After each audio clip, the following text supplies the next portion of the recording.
guys, welcome to episode 4, Land Acquired. I was able to purchase some land, and originally when I talked, we were going to be building purely from scratch. This is my first build, as some of you or most of you are aware. So, a lot of the site work, excavation, things like that are a little bit, I think we need a little deeper understanding of what's required for that to make it work really, really well. And I still have my GC, and he'd be perfectly capable of leading that. But we found some property that had a foundation, and a well, and some drainage already in place. So I would be changing this from building a house from scratch to building a house from almost scratch. So I'll give you a peek at what that looks like here. And as you see here, a lot of the area around the home, all this basically is clear cut. Anything red is basically clear cut. And the home, or the foundation, is right here. So you can see that it butts up against this basically clear cut area that's owned by a property company. So that is where we're going to be starting from, and I'll talk a little bit through a few things. I know we talked about septic and well and geotech and all those other kind of line items that need to be done before we build here. And what's nice is some of that's already been done. So what is around this area is a well. So that's what you're roughly seeing there. And then we're going to have to trench from that well to the house. And then these round cement footings are basically for a deck on the second floor. So that is the foundation that we'll be working from. It also came with a set of permitted plans, so there is a house design that comes with this as well. And this is my first project, and I don't love the design of the house. So don't get hung up with this is something that I designed. It's definitely not the design direction I would have chosen for a house that I was building from scratch. That being said, it's permitted. It's going to allow me to have a really good opportunity to be a part of this process with plans already in place. And that's kind of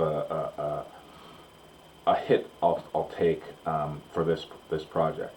Otherwise, I've already came up with some ideas on how we could make the current plan better, but that would require some additional architectural cycles, some engineering cycles, potentially being re-permitted with those new design changes and architectural and structural changes.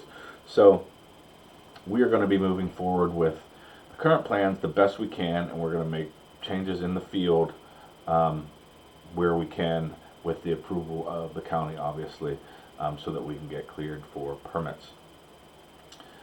Also about this property, and I'll probably get into this in a couple other episodes, but this is currently needs a septic system on site. There was already one designed.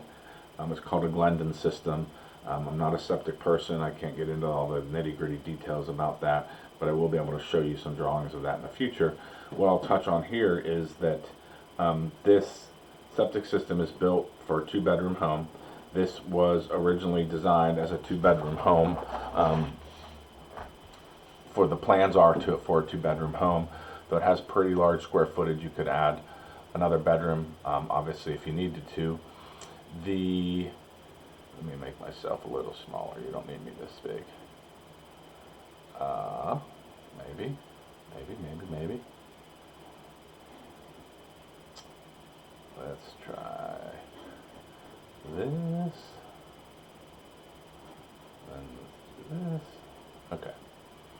So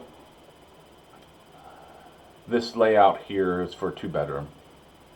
So the interesting thing is, we had a meeting with the septic designer. She came and said, yeah, this will work. The plans were already permitted for her original design. But our goal was to have a 3-bedroom here. So the current lot square footage doesn't allow for a 3-bedroom. However, I'm trying to work with there's a commercial real estate company that owns all this clear-cutted area. I think there's like 250 some acres back here, to basically sell me what I need is like, I think, quarter of an acre, like 8,000 or 9,000 square feet. So that'd probably be like some super small amount back here.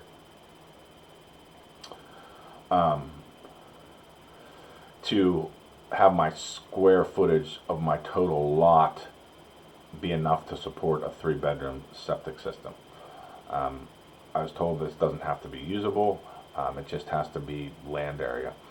And what you couldn't see really from this photo is, and maybe you could see a little bit better there, but this is basically a drainage valley into the into behind my house. I would say it probably starts here and runs kind of like this, down towards this other property here. So I'm working with them to try to purchase that little piece of land behind there to allow me to have a 3-bedroom septic system on site. So that is where we are with the land purchase. I have a new foundation there. There's already some, you can't see here, but there's some gutter runoff pipes already built in. There's some drainage, water management built into around the foundation. So next episode, I'm going to talk through the plans a little bit, likes and dislikes, some designs that I've done with those plans in mind on how we can make the house a little better. Again, I know we aren't going to be able to do those, but at least I want to talk through where my head is at and kind of my design direction for the house and where I think we could have made it better, just as an educational tool. If you have any questions, just comment below. I'll get to them. If you're really interested in this, hit the subscribe button below, and then we'll continue on this project with from the foundation standpoint and go from there. Thanks, guys.